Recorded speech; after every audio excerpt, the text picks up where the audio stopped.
Okay, the last part is you want to find an emotive hook. An emotive hook. So here's an emotive hook. There's nothing worse than after building a business for 15 years, not being able to sell it. Because to retire into your golden years with poverty is not appealing to anyone. When I speak that to you, as business owners, every single one of you can resonate with that. So it brings out an emotion in you. And you need to find the emotive hook that either using your solution or not using your solution will generate in someone. In the emotive hook, you see yourself, as the person receiving the emotive hook, you see yourself experiencing that feeling that that service provides, or, if I don't take it, the adverse effect of not taking that service. It takes probably about an hour and a half, 2 hours to get this right. Because it sounds so trivial, doesn't it? Well, what? So there's an emotional fact, there's in an emotional hook, there's a memorable fact, there's a customer problem and a solution. Like, it's obvious, isn't it? Not hard. But in that is your entire business strategy. If you don't know what you're doing out there because you haven't sat down and applied yourself, you're going to stumble on any one of those 5 areas. People only buy something for emotional relief, even engineers. Let's talk about the follow-on. So the setup is there. We've just met each other. I've handed you my card. You've said, so what do you do? I've told you. What happens next is the follow-on. It's a reply to your lead-in. And typically, once I've said what it is that I do, I'm looking to hear one of 3 or 4 questions from you. Wow, 94% of businesses started never get sold. Why is that? You work with what kind of people? How does your solution work to resolve that issue? Those are the 3 questions that are going to be asked. Without doubt, they're the most common questions. How did you get into that? Now remember, we're still in the dancing phase. How you use it over here is to assess interest. So as the person asks the question back to me, how do you do that? I give my reply, and all the time, I'm looking to assess my rot. Who knows what rot is? Everyone should know. Return on the most precious thing in the world, time. I'm at a networking event. My intention over here is to walk out having had 1 or 2 good contacts. And the last thing you want to do is to find someone who might be equally apprehensive or equally nervous, because trust me, people are, that really doesn't have an interest, or perhaps might be the wrong kind of person for you to network with in this precious portion of time that you've allocated to engage further. If you start sensing that someone's not really interested, either from their body language or, oh, that's very nice, scoff, scoff, scoff, scoff. Don't waste your time. You can't afford to waste your time. In the follow-on, you want to assess whether this is a conversation worth having and worth developing. You must answer questions directly when they're asked. You don't want to go into a whole verbose stream. Remember, we've just met at the bar. I've bought you a glass of wine. Or in fact, I haven't bought you the glass of wine. I'm thinking of buying a glass of wine. I'm asking 1 or 2 questions. I'm trying to assess whether there's interest in me buying you a glass of wine before I make my investment.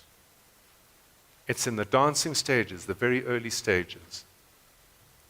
How do you do it? Who do you serve? And what do you do has been answered. So it's how do you do it? Who do you serve? And why should I use it? And what happens if I don't? Those are the questions that are being asked. We complete the follow-on, and then we move into engagement. At this point in time, I've made a decision that it's a good idea for you and I to converse And now I'm moving into easy, relaxed, natural conversation. The purpose over here is to really seek to serve. Because what I want to extract out of you in this process is a reason to have contact with you tomorrow. Networking is not necessarily about selling. It's always selling, but it's not directly about selling.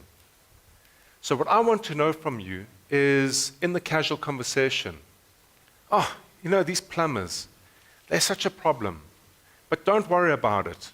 Because Tsepo, I've got the guy. Jack has never let me down. I've used him for years. I'll send you an email tomorrow with his contact name and he'll sort out your plumbing problem. It's got nothing to do with business necessarily. But what am I looking to do? I'm looking to have contact with Tsepo tomorrow because business is done through relationships. We've met each other. We can see value in each other. That's why we've gotten to this point where we're engaging. But am I going to just work outright with you? I want to test the waters. Before we get married, let's date a little bit. Let me get a sense of who you are.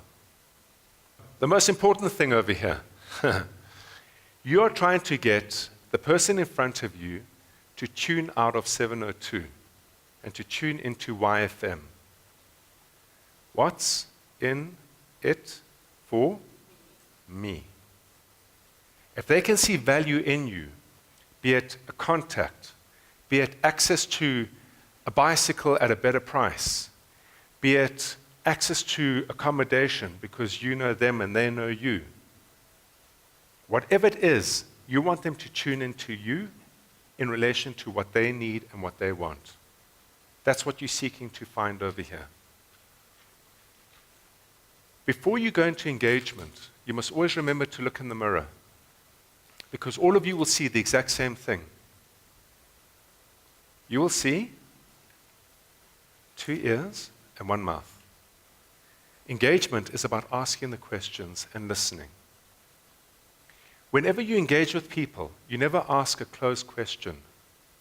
So do you offer accommodation? Yes. Bang. There's no engagement there. What kind of accommodation do you offer? Now they've got to talk. And as they're speaking, I'm listening. And as I'm listening, I'm seeking to serve on some sort of basis.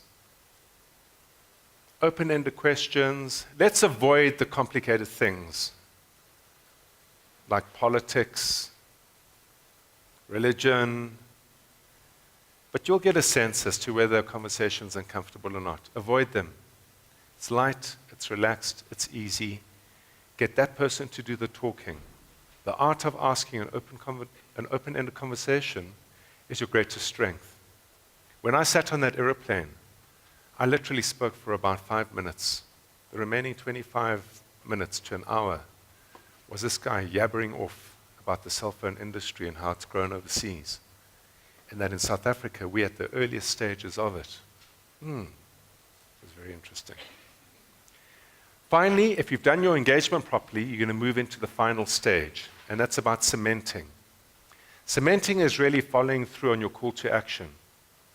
Well, I said that next time you travel, if you constantly struggle to find decent accommodation in Nedbank, I'll set some people up for you who can offer that for you.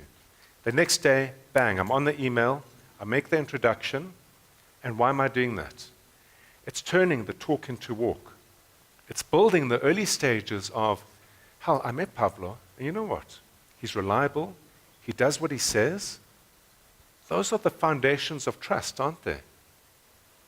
And if you trust me, and you see opportunities that work for me, or if you're buying a service, or thinking of buying a service that I do offer, it makes the selling process a hell of a lot easier. Okay, so the setup's been done. We've crafted probably the most difficult thing to craft, which is the lead-in. There will be a little bit of tennis back and forth on the follow-on questions. Once we know that there's interest on both sides, we're then engaging. When we're engaging, we're seeking to ask open-ended questions so we can listen in order to identify something that we can follow through on tomorrow. The next day, bang, we follow through without fail.